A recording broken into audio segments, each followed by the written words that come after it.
जो 7 निश्चय 3 के अंतर्गत ईज़ ऑफ लिविंग की चर्चा हुई थी कि सबको समान जीवन यापन करने के लिए क्या व्यवस्था हमारी बने, उसके तहत जो निर्णय हुआ था एनडीए की सरकार का, माननीय नीतीश कुमार जी का, पूर्व मुख्यमंत्री जी का, उसको माननीय मुख्यमंत्री जी ने आगे बढ़ाते हुए आज सहयोग शिविर का आयोजन पूरे बिहार में किया है। और सभी जगह सभी प्रभारी मंत्री जी और प्रभारी सचिव, जिलाधिकारी की पूरी टीम, एडीएम, एसडीओ, सभी लोग हर जगह जा रहे हैं। आज मुख्यमंत्री जी भी सोनपुर में गए हैं एक पंचायत में। तो इसका ये कॉन्सेप्ट ये है कि 30 दिन के अंदर अगर आप जो आवेदन देते हैं सहयोग पोर्टल पे, उस आवेदन को, जैसे आप देखते होंगे जनता दरबार, मुख्यमंत्री का जनता दरबार, और लोग आते थे अपना एप्लीकेशन देते थे, उसी तरह से इसको और वास्ट करने के लिए, जो लोकसभा का चुनाव जब पिछला बार हुआ था तो देखा गया था बहुत सी शिकायतें थी, ब्लॉक के बाद, सीओ के बाद, थाना के पास लोगों की शिकायतें थे, लोग परेशान होते थे, छोटे छोटे मामूली काम के लिए भी प्रायोरिटाइज नहीं होता था।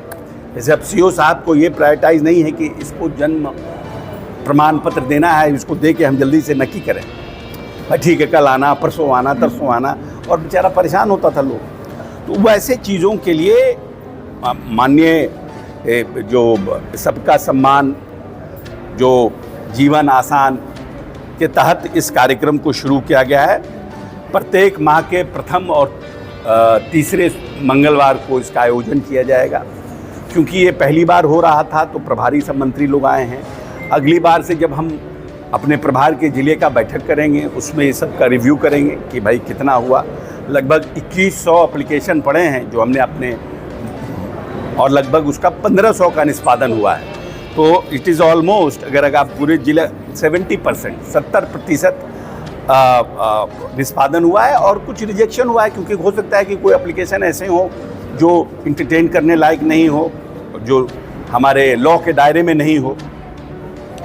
तो ये जो शिविर है, अब बाकी है कि इसके सबसे बड़ी बात है कि इसको 30 दिन के अंदर, इस शिविर का सबसे बड़ी और सबसे जो महत्वपूर्ण बात है कि 30 दिन के अंदर इसका एप्लीकेशन को इसका निष्पादन करना है। या तो आपको एक्सेप्ट करना है या रिजेक्ट करना है, और रिजेक्ट करना है तो कारण दे के रिजेक्ट करना है।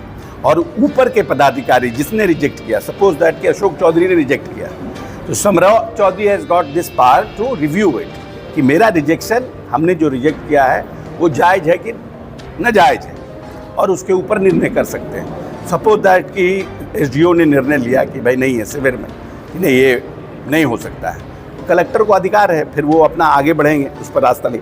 लेकिन 30 दिन के अंदर अगर आप नहीं करिएगा, पेंडिंग रखिएगा, तो वैसे पदाधिकारी नपेंगे। ये माननीय मुख्यमंत्री जी की घोषणा है कि 31वें दिन वह स्वयं को अपना निलंबित समझे जाएंगे, स्वयं निलंबित हो जाएंगे। जो भी एप्लीकेशंस है उसको निष्पादन, मतलब within 30 days you have to act on that application. That is a best part of this शिविर कि 30 दिन के अंदर आपको एक्ट करना ही करना है। आज पोर्टल में आ गया, within 30 days you have to act, accept और रिजेक्ट। और उसमें देखेंगे कि रिजेक्शन का रेशियो बढ़ रहा है किसी शिविर में, क्यों बढ़ रहा है, क्या कारण है, देन वील रिव्यू इट।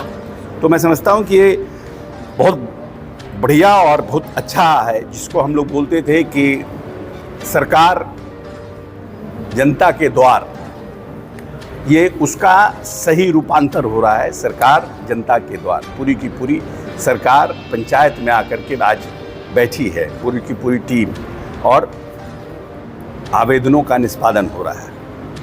और भविष्य में डिफरेंट, जैसे आज यहाँ पर इस प्रखंड के यहाँ हुआ, नेक्स्ट में किसी और में, ऐसे करके घूमते घूमते और मैं समझता हूँ कि अगर 6 महीना साल भर हम लोग इसको बढ़िया से चलाएंगे, तो उसके अलावा हमको लगता है फिर कोई दाखिल खारिज रोज़ तो होता नहीं है, राशन कार्ड रोज़ तो होता नहीं है, तो एप्लीकेशंस बहुत कम हो जाएंगे आने वाले समय में, लोगों की परेशानियाँ कम हो जाएंगी। अब नेताजी के पीछे दौड़ने की आवश्यकता नहीं है किसी काम के लिए।